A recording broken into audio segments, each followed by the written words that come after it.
Hallelujah. सभी को जय मसीह की।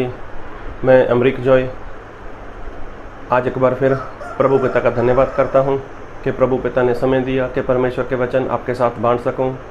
आप मेरे इस चैनल को सब्सक्राइब कर लो, साथ में जो बेल आइकन उसको टच कर लो ताकि आने वाले वीडियो का नोटिफिकेशन, उसकी जानकारी आपको तुरंत मिलने पाए और आप मेरे साथ इस वीडियो के अंत तक बने रहें। तो वीडियो पसंद है इसको शेयर करना, कमेंट करना, लाइक करना। नहीं पसंद है तो कोई बात नहीं, आप इसको डिसलाइक करना, पर वीडियो को पूरा देखना। आज मैं जो आपसे बात करने वाला हूँ, इस बात को बहुत ध्यान से सुनना, इस बात को ध्यान से समझना। और ज़्यादातर लोग ऐसा बोलते हैं कि अगर आपको स्वर्ग देखना है, अगर आपको नरक देखना है तो उसके लिए इंसान को मरना पड़ेगा। जी हाँ, मरने के अलावा इंसान स्वर्ग नहीं देख सकता, मरने के बिना इंसान नरक नहीं देख सकता। लेकिन आज मैं जो कहना चाहता हूँ इस बात को ध्यान से सुनना, और हो सकता है आपको इस बात को सुनकर कुछ अजीब सा लगे, लेकिन मैं जो बोलने वाला हूँ मैं सच बोलने वाला हूँ। अगर स्वर्ग जाना चाहते हो तो इंसान जो मुर्दा है वो स्वर्ग नहीं जाने वाला। जी हाँ, मुर्दा इंसान स्वर्ग नहीं जाने वाला। तो जाएगा कौन? जाएगा वही जो जिंदा है। जिंदा इंसान ही स्वर्ग जाएगा, क्योंकि परमेश्वर जिंदा है। जी हाँ, तो परमेश्वर जिंदा है तो वहाँ पर जिंदा लोग ही स्वर्ग जाने वाले हैं। तो क्या मैंने जो बात कही आपको, क्या ये बात आपको हजम हुई? क्या आपको ये बात हजम हो रही है? अगर नहीं हुई तो पूरा वीडियो देख लेना, आपको पता चल जाएगा कि मैं क्यों बोल रहा हूँ ऐसा कि मुर्दे लोग स्वर्ग नहीं जाएंगे। और तो और जो मुर्दे हैं ना, वही लोग नरक में जाने वाले हैं।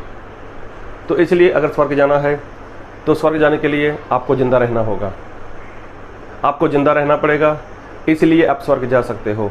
नहीं तो आप कभी भी आप स्वर्ग नहीं जाओगे अगर आप मुर्दा हो तो मैं जो कह रहा हूँ वो क्यों कह रहा हूँ, इसके पीछे क्या कारण है, ये जानने के लिए इस वीडियो को पूरा देखना।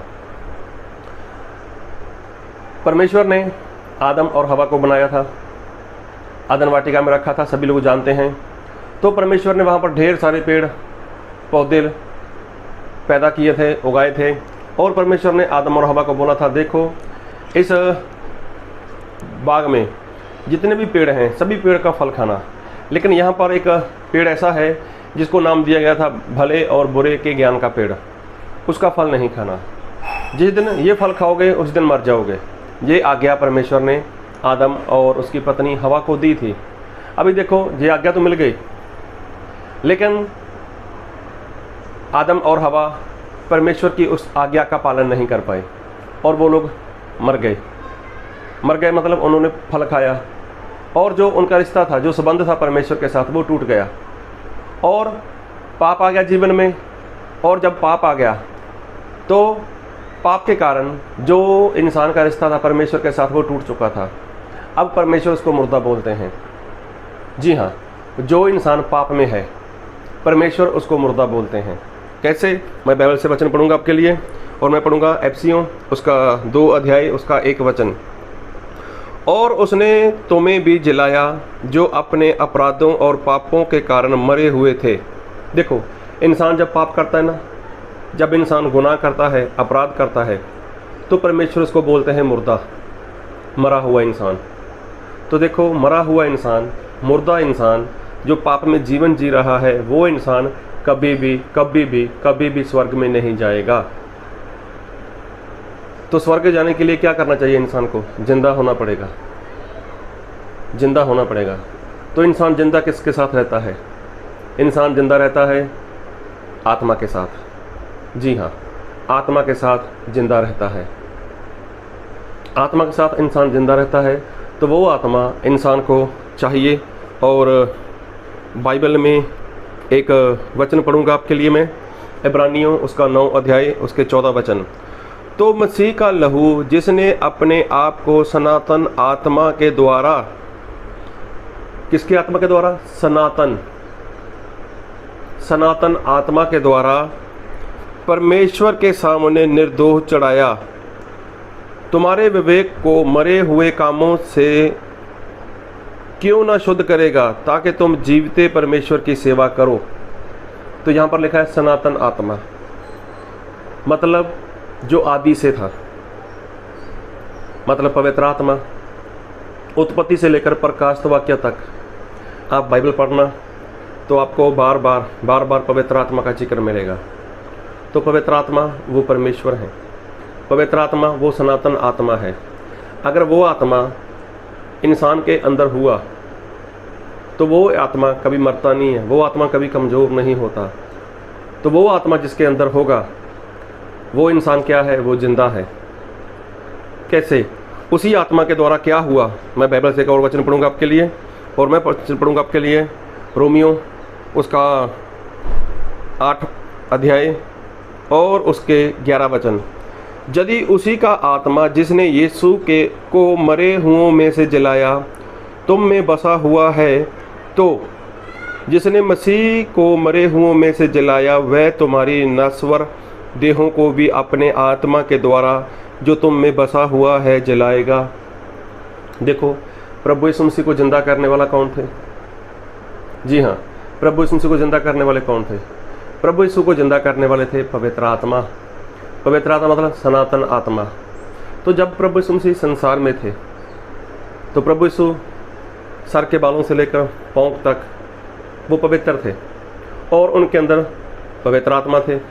प्रभु यीशु मसीह ने बोला भी है कि मैं आत्मा के द्वारा, पवित्र आत्मा की सहायता से दुष्ट आत्मा को निकालता हूँ। तो देखो, पवित्र आत्मा प्रभु यीशु के अंदर थे और प्रभु यीशु मसीह जब मरे तब भी प्रभु यीशु मसीह के अंदर वही पवित्र आत्मा थे। और जब प्रभु यीशु का समय आया तो प्रभु यीशु को मुर्दों में से किसने जिंदा किया? फिर वचन पढ़ूंगा, रोमियो उसका 8 अध्याय उसका 11 वचन।